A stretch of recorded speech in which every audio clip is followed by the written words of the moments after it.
يريد الله ليبين لكم ويهديكم سنن الذين من قبلكم ويتوب عليكم والله عليم حكيم۔ اللہ چاہتا ہے کہ تم پر ان طریقوں کو واضح کرے اور انہی طریقوں پر تمہیں چلائے جن کی پیروی تم سے پہلے گزرے ہوئے صلحاء کرتے تھے۔ وہ اپنی رحمت کے ساتھ تمہاری طرف متوجہ ہونے کا ارادہ رکھتا ہے اور وہ علیم بھی ہے اور دانا بھی۔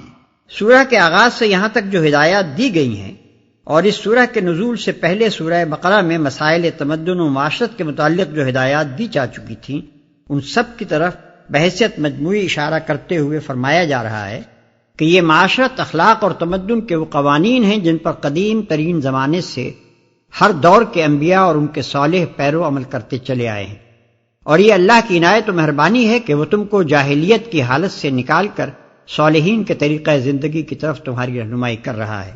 واللہ یرید ان یتوب علیکم ویرید الذین یتبعون الشہوات ان تمیلوا میلا عظیما۔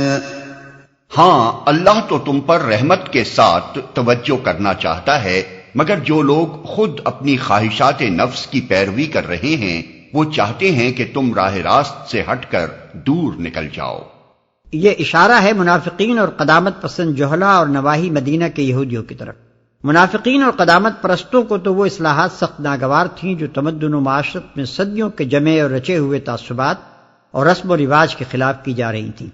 میراث میں لڑکیوں کا حصہ، بیوہ عورت کا سسرال کی بندشوں سے رہائی پانا اور عدت کے بعد اس کا ہر شخص سے نکاح کے لیے آزاد ہو جانا، سوتیلی ماں سے نکاح حرام ہونا، دو بہنوں کے ایک ساتھ نکاح میں جمع کیے جانے کو ناجائز قرار دینا، متبنہ کو وراثت سے محروم کرنا اور منہ بولے باپ کے لیے متبنہ کی بیوہ اور مطلقہ کا حلال ہونا۔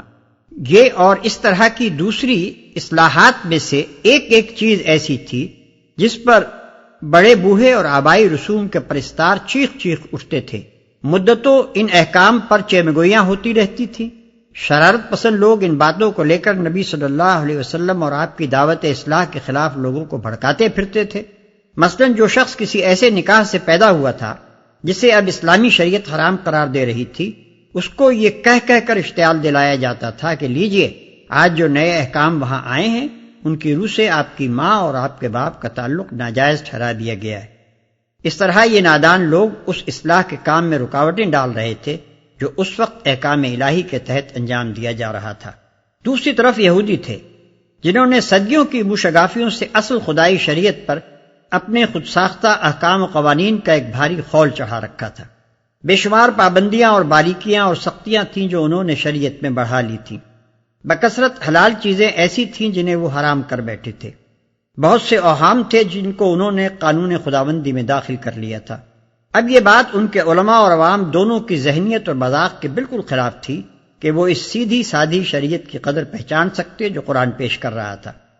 وہ قرآن کے احکام کو سن کر بےتاب ہو جاتے تھے، ایک ایک چیز پر 100 اعتراضات کرتے تھے۔ ان کا مطالبہ یہ تھا کہ یا تو قرآن ان کے فقہا کے تمام اجتہادات اور ان کے اسلاف کے سارے اوہام و خرافات کو شریعت الہی قرار دے، ورنہ یہ ہرگز کتاب الہی نہیں ہے۔ مثال کے طور پر یہودیوں کے ہاں دستور تھا کہ ایام ماہواری میں عورت کو بالکل پلید سمجھا جاتا تھا، نہ اس کا پکایا ہوا کھانا کھاتے، نہ اس کے ہاتھ کا پانی پیتے، نہ اس کے ساتھ فرش پر بیٹھتے، بلکہ اس کے ہاتھ سے ہاتھ چھو جانے کو بھی مکروہ سمجھتے تھے۔ ان چند دنوں میں عورت خود اپنے گھر میں اچھوت بن کر رہ جاتی تھی۔ یہی رواج یہودیوں کے اثر سے مدینہ کے انصار میں بھی چل پڑا تھا۔ جب نبی صلی اللہ علیہ وسلم مدینہ تشریف لائے تو آپ سے اس کے متعلق سوال کیا گیا۔ جواب میں وہ آیت آئی جو سورہ بقرہ رکوع 28 کے آغاز میں درج ہے۔ نبی صلی اللہ علیہ وسلم نے اس آیت کی روح سے حکم دیا کہ ایام ماہواری میں صرف مباشرت ناجائز ہے، باقی تمام تعلقات عورتوں کے ساتھ اسی طرح رکھے جائیں جس طرح دوسرے دنوں میں ہوتے ہیں۔ اس پر یہودیوں میں شور مچ گیا۔ وہ کہنے لگے کہ یہ شخص تو قسم کھا کر بیٹھا ہے کہ جو کچھ ہمارے ہاں حرام ہے اسے حلال کر کے رہے گا، اور جس چیز کو ہم ناپاک کہتے ہیں اسے پاک قرار دے گا۔ یرید اللہ ان یخفف عنکم وخلق الانسان ضعیفا۔ اللہ تم پر سے پابندیوں کو ہلکا کرنا چاہتا ہے کیونکہ انسان کمزور پیدا کیا گیا ہے۔ يا أيها الذين آمنوا لا تأكلوا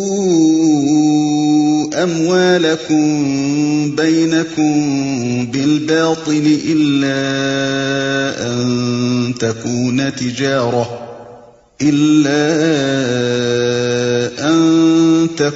تجارة عن تراض منكم ولا تقتلوا أنفسكم إن الله كان بكم رحيما۔ اے لوگو جو ایمان لائے ہو، آپس میں ایک دوسرے کے مال باطل طریقوں سے نہ کھاؤ، لین دین ہونا چاہیے آپس کی رضامندی سے، اور اپنے آپ کو قتل نہ کرو، یقین مانو کہ اللہ تمہارے اوپر مہربان ہے۔ لین دین ہونا چاہیے آپس کی رضامندی سے۔ باطل طریقوں سے مراد وہ تمام طریقے ہیں جو خلاف حق ہوں اور شرعاً و اخلاقاً ناجائز ہوں۔ لین دین سے مراد یہ ہے کہ آپس میں مفاد و منافع کا تبادلہ ہونا چاہیے، جس طرح تجارت اور صنعت و حرفت وغیرہ میں ہوتا ہے کہ ایک شخص دوسرے شخص کی ضروریات فراہم کرنے کے لیے محنت کرتا ہے اور وہ اس کا معاوضہ دیتا ہے۔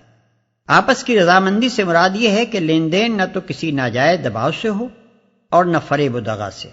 رشوت اور سود میں بظاہر رضامندی ہوتی ہے، مگر فی الواقع وہ رضامندی مجبورانہ ہوتی ہے اور دباؤ کا نتیجہ ہوتی ہے۔ جوئے میں بھی بظاہر رضامندی ہوتی ہے، مگر در حقیقت جوئے میں حصہ لینے والا ہر شخص اس غلط امید پر رضامند ہوتا ہے کہ جیت اس کی ہوگی، ہارنے کے ارادے سے کوئی بھی راضی نہیں ہوتا۔ جال اور فریب کے کاروبار میں بھی بظاہر رضامندی ہوتی ہے، مگر اس غلط فہمی کی بنا پر ہوتی ہے کہ اندر جال و فریب نہیں ہے۔ اگر فریق ثانی کو معلوم ہو کہ تم اس سے جال یا فریب کر رہے ہو تو وہ ہرگز اس پر راضی نہ ہو۔ اور اپنے آپ کو قتل نہ کرو۔ یہ فقرہ پچھلے فقرے کا تتمہ بھی ہو سکتا ہے اور خود ایک مستقل فقرہ بھی۔ اگر پچھلے فقرے کا تتمہ سمجھا جائے تو اس کا مطلب یہ ہے کہ دوسروں کا مال ناجائز طور پر کھانا خود اپنے آپ کو ہلاکت میں ڈالنا ہے۔ دنیا میں اس سے نظام تمدن خراب ہوتا ہے اور اس کے برے نتائج سے حرام خور آدمی خود بھی نہیں بچ سکتا، اور آخرت میں اس کی بدولت آدمی سخت سزا کا مستوجب بن جاتا ہے۔ اور اگر اسے مستقل فقرہ سمجھا جائے تو اس کے دو معنی ہیں، ایک یہ کہ ایک دوسرے کو قتل نہ کرو، دوسرے یہ کہ خودکشی نہ کرو۔ اللہ تعالیٰ نے الفاظ ایسے جامع استعمال کیے ہیں اور ترتیب کلام ایسی رکھی ہے کہ اس سے یہ تینوں مفہوم نکلتے ہیں اور تینوں حق ہیں۔ یقین مانو کہ اللہ تمہارے اوپر مہربان ہے، یعنی اللہ تعالیٰ تمہارا خیر خواہ ہے، تمہاری بھلائی چاہتا ہے، اور یہ اس کی مہربانی ہی ہے کہ وہ تم کو ایسے کاموں سے منع کر رہا ہے جن میں تمہاری اپنی بربادی ہے۔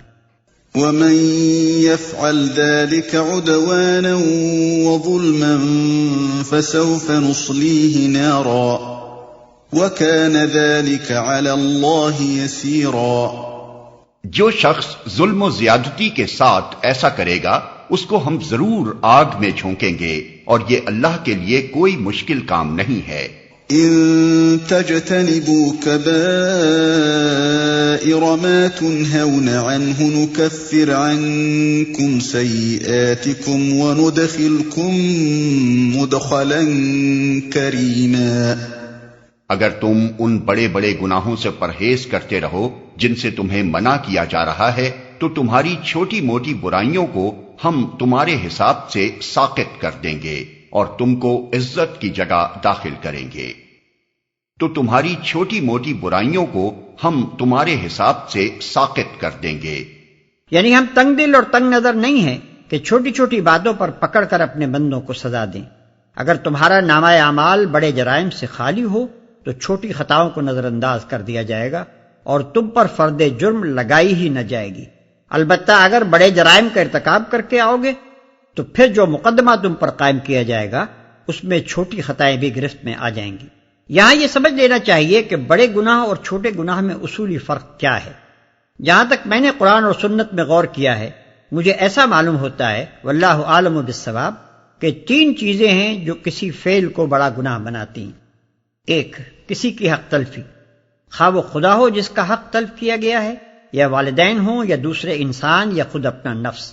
پھر جس کا حق جتنا زیادہ ہے اسی قدر اس کے حق کو تلف کرنا زیادہ بڑا گناہ ہے۔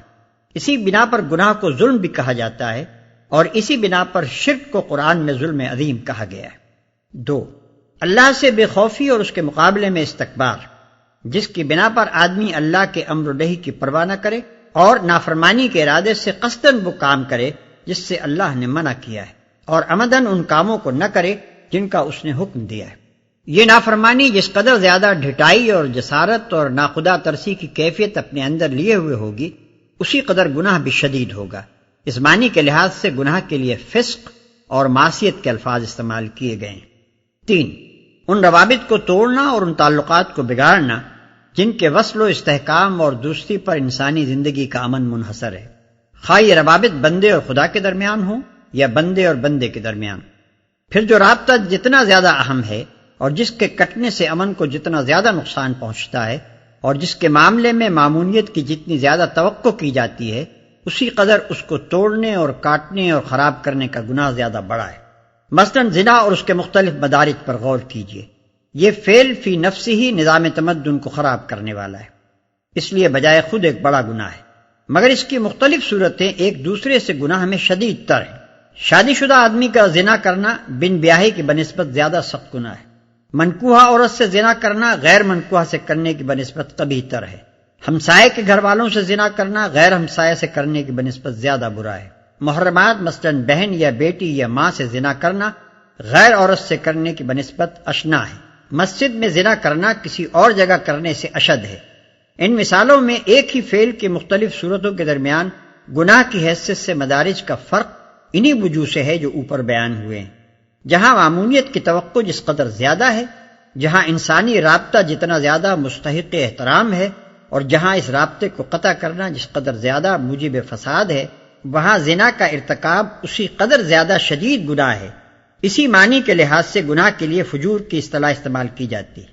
وَلَا تَتَمَنَّوْا مَا فَضَّلَ اللَّهُ بِهِ بَعْضَكُمْ عَلَى بَعْضٍ لِلرِّجَالِ نَصِيبٌ مِّمَّا اكْتَسَبُوا وَلِلنِّسَاءِ نَصِيبٌ مِّمَّا اكْتَسَبْنَ وَاسْأَلُوا اللَّهَ مِن فَضْلِهِ إِنَّ اللَّهَ كَانَ بِكُلِّ شَيْءٍ عَلِيمًا۔ اور جو کچھ اللہ نے تم میں سے کسی کو دوسروں کے مقابلے میں زیادہ دیا ہے اس کی تمنا نہ کرو۔ جو کچھ مردوں نے کمایا ہے اس کے مطابق ان کا حصہ ہے، اور جو کچھ عورتوں نے کمایا ہے اس کے مطابق ان کا حصہ۔ ہاں، اللہ سے اس کے فضل کی دعا مانگتے رہو، یقیناً اللہ ہر چیز کا علم رکھتا ہے۔ اس آیت میں ایک بڑی اہم اخلاقی ہدایت دی گئی ہے جسے اگر ملحوظ رکھا جائے تو اجتماعی زندگی میں انسان کو بڑا امن نصیب ہو جائے۔ اللہ تعالیٰ نے تمام انسانوں کو یکساں نہیں بنایا ہے، بلکہ ان کے درمیان بے شمار حیثیتوں سے فرق رکھے ہیں۔ کوئی خوبصورت ہے اور کوئی بدصورت، کوئی خوش آواز ہے اور کوئی بد آواز، کوئی طاقتور ہے اور کوئی کمزور، کوئی سلیم الاعضاء ہے اور کوئی پیدائشی طور پر جسمانی نقص لے کر آیا ہے۔ کسی کو جسمانی اور ذہنی قوتوں میں سے کوئی قوت زیادہ دی ہے اور کسی کو کوئی دوسری قوت، کسی کو بہتر حالات میں پیدا کیا ہے اور کسی کو بدتر حالات میں، کسی کو زیادہ ذرائع دیے ہیں اور کسی کو کم۔ اسی فرق و امتیاز پر انسانی تمدن کی ساری گوناگونی قائم ہے، اور یہ عین مقتضائے حکمت ہے۔ جہاں اس فرق کو اس کے فطری حدود سے بڑھا کر انسان اپنے مصنوعی امتیازات کا اس پر اضافہ کرتا ہے، وہاں ایک نوعیت کا فساد رونما ہوتا ہے، اور جہاں سرے سے اس فرق ہی کو مٹا دینے کے لیے فطرت سے جنگ کرنے کی کوشش کی جاتی ہے، وہاں ایک دوسری نوعیت کا فساد برپا ہوتا ہے۔ آدمی کی یہ ذہنیت کہ جسے کسی حیثیت سے اپنے مقابلے میں بڑا ہوا دیکھے بے چین ہو جائے، یہی اجتماعی زندگی میں رشک، حسد، رقابت، عداوت، مزاحمت اور کشاکش کی جڑ ہے، اور اس کا نتیجہ یہ ہوتا ہے کہ جو فضل اسے جائز طریقوں سے حاصل نہیں ہوتا، اسے پھر وہ ناجائز تدبیروں سے حاصل کرنے پر اتر آتا ہے۔ اللہ تعالیٰ اس آیت میں اسی ذہنیت سے بچنے کی ہدایت فرما رہا ہے۔ اس کے ارشاد کا مدعا یہ ہے کہ جو فضل اس نے دوسروں کو دیا ہو اس کی تمنا نہ کرو، البتہ اللہ سے فضل کی دعا کرو۔ وہ جس فضل کو اپنے علم و حکمت سے تمہارے لیے مناسب سمجھے گا عطا فرما دے گا۔ اور یہ جو فرمایا کہ مردوں نے جو کچھ کمایا ہے اس کے مطابق ان کا حصہ ہے، اور جو کچھ عورتوں نے کمایا ہے اس کے مطابق ان کا حصہ، اس کا مطلب جہاں تک میں سمجھ سکا ہوں یہ ہے کہ مردوں اور عورتوں میں سے جس کو جو کچھ اللہ نے دیا ہے اس کو استعمال کر کے جو جتنی اور جیسی برائی یا بھلائی کمائے گا اسی کے مطابق یا بالفاظ دیگر اسی کی جنس سے اللہ کے ہاں حصہ پائے گا۔ وَلِكُلٍّ جَعَلْنَا مَوَالِيَ مِمَّا تَرَكَ الْوَالِدَانِ وَالْأَقْرَبُونَ وَالَّذِينَ عَقَدَتْ أَيْمَانُكُمْ فَآتُوهُمْ نَصِيبَهُمْ إِنَّ اللَّهَ كَانَ عَلَى كُلِّ شَيْءٍ شَهِيدًا۔ اور ہم نے ہر اس ترکے کے حقدار مقرر کر دیے ہیں جو والدین اور رشتہ دار چھوڑیں۔ اب رہے وہ لوگ جن سے تمہارے عہد و پیمان ہوں تو ان کا حصہ انہیں دو، یقیناً اللہ ہر چیز پر نگراں ہے۔ اہل عرب میں قاعدہ تھا کہ جن لوگوں کے درمیان دوستی اور بھائی چارے کے عہد و پیمان ہو جاتے تھے وہ ایک دوسرے کی میراث کے حقدار بن جاتے تھے۔ اسی طرح جسے بیٹا بنا لیا جاتا تھا وہ بھی منہ بولے باپ کا وارث قرار پاتا تھا۔ اس آیت میں جاہلیت کے اس طریقے کو منسوخ کرتے ہوئے ارشاد فرمایا گیا ہے کہ وراثت تو اسی قاعدے کے مطابق رشتہ داروں میں تقسیم ہونی چاہیے جو ہم نے مقرر کر دیا ہے۔ البتہ جن لوگوں سے تمہارے عہد و پیمان ہوں ان کو اپنی زندگی میں تم جو چاہو دے سکتے ہو۔